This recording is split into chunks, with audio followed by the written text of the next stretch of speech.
Hello everyone, अस्सलाम वालेकुम and welcome back to my channel. आज की वीडियो के अंदर हम देखेंगे कि हमने प्रोवाइडर्स को कैसे यूज़ करना है और प्रोवाइडर्स को यूज़ करते हुए कैसे हम स्टेट मैनेजमेंट को इम्प्लीमेंट करेंगे और कैसे अपने जो सेट स्टेट के मेथड में जो इश्यूज़ थे उसको कैसे सॉल्व करेंगे। So let's get started. तो सबसे पहले मैं इस वेरिएबल को रिमूव कर रहा हूँ और हमारे पास जो दो टेक्स्ट विजेट थे उसके अंदर से मैं एक टेक्स्ट विजेट से स्टार्ट करता हूँ ताकि हम इसको समझ लें और उसके बाद फिर मूव ऑन करेंगे इससे आगे। इस कॉलम को भी मैं ख़त्म कर देता हूँ और कॉलम की जगह हम डायरेक्ट ये टेक्स्ट विजेट का चाइल्ड रख रहे हैं विद इन अ सेंटर विजेट। ओके, अब पहले ये हो रहा था कि हमारे पास जैसे ही हम ऑन प्रेस करते थे तो हमारे पास ये वाला नंबर की वैल्यू इंक्रीज़ हो रही थी और सेट स्टेट की वजह से यहाँ पे शो भी हो रहा था।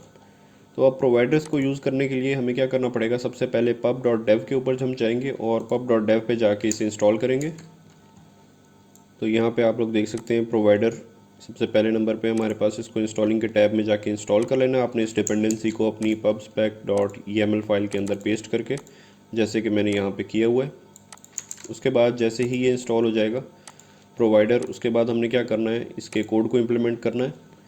तो आप मेरी एग्जांपल को फॉलो करें तो आप इजीली समझ सकते हैं कि प्रोवाइडर का यूज़ क्या है और कैसे हमने इसे इम्प्लीमेंट करना है अपने कोड में। तो मैं स्टार्ट करने लगा हूँ अपनी एक न्यू फाइल क्रिएट करने से और यहाँ पे मैं लिख रहा हूँ मेरा ये काउंटर प्रोवाइडर डॉट डार्ट, और इसके अंदर मैं एक सिंपल एक क्लास जनरेट कर रहा हूँ और उस क्लास का नाम भी मैं रख देता हूँ counter provider with change notifier. Okay, इसके बाद हम यहाँ पे जो हमने नंबर का वेरिएबल डिफ़ाइन किया हुआ था अपनी होम डॉट डार्ट की फ़ाइल के अंदर, उसको मैं यहाँ से कट करके इधर डिफ़ाइन कर रहा हूँ। इसका मतलब एक अलहदा से फ़ाइल हमने क्रिएट कर लिया, उसके अंदर हमारे नंबर की वैल्यू हमने यहाँ पे डिफ़ाइन की है instead of in this home dot dart file. अब यहाँ पे जो नंबर है ये तो अनडिफाइंड हो गया क्योंकि वो इस पेज के अंदर इंक्लूड ही नहीं है। तो उसके लिए सबसे पहले हम यहाँ पे जाके दो तीन और काम करते हैं। तो एक काम मैंने ये नंबर डिफ़ाइन करने का कर दिया, दूसरा काम मैं करता हूँ अपनी क्लास के अंदर एक गेट का मेथड बना रहा हूँ और गेट के थ्रू हम क्या करेंगे, अपने इस नंबर की वैल्यू को गेट करेंगे। मैं यहाँ लिख देता हूँ गेट काउंटर वैल्यू और ये असल में हमें इस नंबर की वैल्यू को रिटर्न करेगा।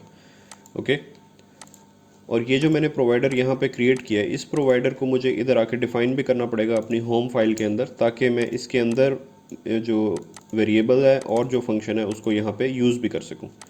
तो मैं उसको यहाँ पे डिफ़ाइन कैसे करूँगा, मैं अपने बिल्ड मेथड के अंदर आता हूँ और यहाँ पे मैं आके एक वेरिएबल क्रिएट कर रहा हूँ। लेट्स से काउंटर का वेरिएबल है और उसके अंदर मैं लिख रहा हूँ प्रोवाइडर यहाँ इंपोर्ट हो गया है। तो हम यहाँ लिखते हैं प्रोवाइडर डॉट ऑफ कॉन्टेक्स्ट और यहाँ पे हमने डिफ़ाइन करना है उसकी टाइप क्या है। हमारे प्रोवाइडर की टाइप है जो इसका नेम है काउंटर प्रोवाइडर, और इसको भी हम इंपोर्ट कर लेते हैं। ओके, तो ये provider dot of context of this counter provider ये कर क्या रहा है, इसके अंदर से हमें इस पूरे का एक रेफरेंस हमें मिल गया और उसकी वैल्यूज़ हम एक्सेस कर सकते हैं यूजिंग दिस वेरिएबल। तो अगर अब मैं यहाँ पे लिखूँगा काउंटर, तो इस टेक्स्ट विजेट के अंदर मैंने शो क्या करवाना है, अपनी इस वैल्यू को शो करवाना है ना, और वो मुझे गेट हो रही है किससे, इस गेट काउंटर वैल्यू के मेथड से। तो यहाँ पे मैं आके लिखता हूँ काउंटर, जो कि असल में मेरा ये वाला वेरिएबल है। तो counter dot gate counter value. Okay, और इसको मैं स्ट्रिंग में कन्वर्ट कर देता हूँ। तो यहाँ पे हमें वैल्यू शो हो जाएगी और जो कि आ रही होगी हमारे इस वाली क्लास में से।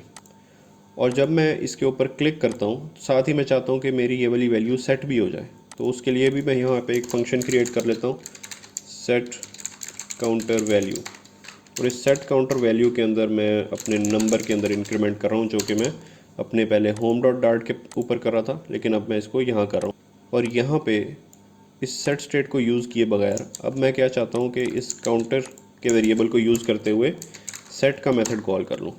और ये जो सेट काउंटर वैल्यू है ये मेथड मैंने खुद ही डिफ़ाइन किया है अपनी इस क्लास के अंदर, और ये क्या कर रहा है, मेरी नंबर की वैल्यू को इंक्रीज़ करी जा रहा है। ओके, तो यहाँ पे ऑन प्रेस्ड के अंदर ये मेथड कॉल होगा, उसके बाद ये इसके थ्रू गेट हो जाएगा। ओके, तो इसके बाद मैं आप लोगों को यहाँ शो करवाता हूँ। यहाँ पे प्रिंट स्टेटमेंट के अंदर मैं कुछ लिखता हूँ, रनिंग बिल्ड मेथड।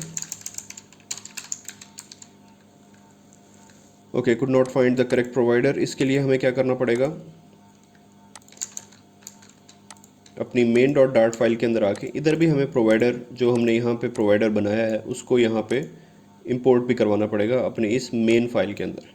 और जैसे ही हम यहाँ पे सेट करते हैं तो साथ ही हम नोटिफाई लिसनर्स कि फ़ंक्शन को भी कॉल कर देते हैं कि जैसे ही यहाँ पे कोई चीज़ चेंज होगी, जैसे ही फॉर एग्जांपल 10 की बजाय 11 वैल्यू हो गई इस नंबर के वेरिएबल की, तो साथ ही जितने भी लिसनर्स हैं उनको नोटिफाई कर देंगे कि इस वेरिएबल की वैल्यू के अंदर कुछ चीज़ चेंज हुई है, तो वो वाले विजेट्स उसको लिसन करके उसमें चेंजेस परफॉर्म कर देंगे।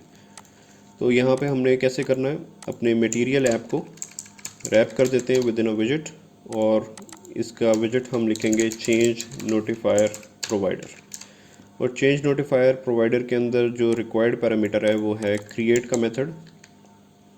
तो इस क्रिएट मेथड को यहाँ पे लिख देते हैं, कॉन्टेक्स्ट पास करूँगा और अपने प्रोवाइडर का नाम जो कि है काउंटर प्रोवाइडर। ओके, तो हम इसको मेन डॉट डार्ट फाइल के अंदर इसलिए इंक्लूड करवा रहे हैं कि ये जो हमारा नोटिफायर प्रोवाइडर है इसका जो भी चाइल्ड है उस पूरे चाइल्ड के अंदर हम इस काउंटर प्रोवाइडर को यूज़ कर सकें, क्योंकि ये काउंटर प्रोवाइडर हमारा इस मटेरियल ऐप से ऊपर हमने डिफ़ाइन किया है, तो ये इस काउंटर प्रोवाइडर को हम अपनी पूरी मटेरियल ऐप के अंदर किसी भी पेज के अंदर यूज़ कर सकते हैं। ओके, तो यहाँ पे अब हम कंटिन्यू करते हैं अपने होम डॉट डार्ट के ऊपर। जैसे मैंने यहाँ पे आपको बताया कि नोटिफाई लिसनर्स क्या करेगा, हमारे सारे लिसनर्स को नोटिफाई कर देगा कि इसकी वैल्यू चेंज हो गई है। तो ये वाली जो पूरी फाइल है उसकी बेस के ऊपर हमारा ये वाला टेक्स्ट विजेट लिसन कैसे करेगा इसे, और लिसन करने के लिए हमारे पास होता है कंज्यूमर विजेट। तो हमने कंज्यूमर विजेट के अंदर बिल्डर पास करना है, और बिल्डर के अंदर मैं यहाँ पे कॉन्टेक्स्ट पास कर रहा हूँ, वैल्यू पास कर रहा हूँ और चाइल्ड पास कर रहा हूँ।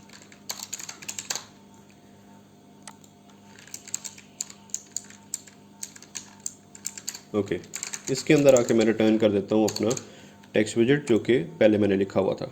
तो अब इसकी जो वैल्यू होगी वो असल में इस नंबर की वैल्यू को रिप्रेजेंट करेगी। तो instead of counter dot get value अब मैं यहाँ लिख सकता हूँ value dot gate counter value. अब यहाँ पे देखें हमारे पास ये शो नहीं हो रहा। तो क्यों शो नहीं हो रहा, क्योंकि हमने इस कंज्यूमर विजेट को बताना है कि इसका प्रोवाइडर कौन सा है। तो जैसे हमने ये कहा कि नोटिफाई लिसनर्स, तो नोटिफाई लिसनर के थ्रू कौन कौन सी चीज़ें लिसन करेंगी जो कि कंज्यूमर विजेट के अंदर पड़ी हुई हैं। लेकिन इस कंज्यूमर विजेट को कैसे पता कि मैंने इसी काउंटर प्रोवाइडर से ही लिसन करना है, क्योंकि हमारे पास मल्टीपल प्रोवाइडर्स भी हो सकते हैं।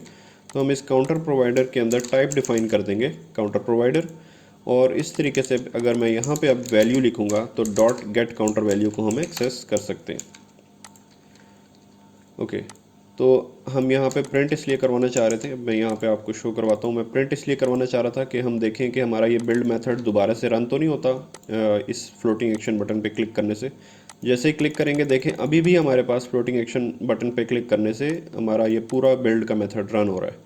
तो जो एक चीज़ रह गई है वो ये रह गई है कि हमने यहाँ पे जहाँ पे अपने प्रोवाइडर को यहाँ पे जिसका हमने रेफरेंस लिया है इसके अंदर आके सेकंड पैरामीटर होता है लिसन। इसको अगर हम फॉल्स कर दें तो अब अगर डीबग कंसोल में आके हम चेक करें इसको एक दफ़ा रिफ़्रेश करने के बाद, जैसे ही मैं प्लस पे क्लिक करूँगा तो मेरा रनिंग बिल्ड मेथड रन नहीं हो रहा बार बार। इसका मतलब मेरा बिल्ड का मेथड दोबारा रन नहीं हो रहा, जो कि सेट स्टेट के अंदर प्रॉब्लम थी। ओके, अब ये एक ही दफ़ा रन हुआ है जैसे ही हमारा पेज लोड हुआ है। जितनी दफ़ा भी मैं प्लस कर रहा हूँ मेरा ये रनिंग बिल्ड मेथड प्रिंट नहीं हो रहा है। इसका मतलब बिल्ड का मेथड एक दफ़ा रन हुआ है, और कंज्यूमर विजेट की हेल्प से सिर्फ ये वाला जो टेक्स्ट विजेट है, सिर्फ ये टेक्स्ट विजेट अपनी वैल्यू को चेंज कर रहा है और यूज़र को रिफ्लेक्ट कर रहा है। इसके लिए यहाँ पे हम प्रिंट करके देख सकते हैं रनिंग कंज्यूमर। अब अगर इसको यहाँ रिफ़्रेश करें तो जैसे ही मैं प्लस पे क्लिक करूँगा देखें रनिंग कंज्यूमर हो रहा है, और बिल्ड मेथड रनिंग एक ही दफ़ा हुआ है। जितनी दफ़ा भी मैं करूँगा मेरे पास क्या चीज़ रन हो रही है, मेरा कंज्यूमर का विजेट रन हो रहा है, और उस कंज्यूमर के अंदर से हमारे पास काउंटर की वैल्यू आ रही है जिसको हमने इस बिल्डर के अंदर वैल्यू के पैरामीटर से गेट कर लिया। यहाँ पे कोई भी आप लिख सकते हैं, लेट से व्यू लिख सकते हैं हम, व्यू मॉडल नॉर्मली डेवलपर्स लिखते हैं। अगर हम वैल्यू लिख दें तो इस वैल्यू के पैरामीटर के थ्रू हम यहाँ पे इन सारे मेथड्स को कॉल कर सकते हैं जो कि हमने अपनी प्रोवाइडर क्लास के अंदर डिफ़ाइन किए हुए हैं। और जो हमारा इशू आ रहा था सेट स्टेट की वजह से कि वो अपने पूरे विजेट ट्री को दोबारा से बिल्ड करता है, वो हमने सॉल्व कर लिया using provider state management solution. So I hope this makes sense, and I will see you guys in the next video. Till then, Allah Hafiz.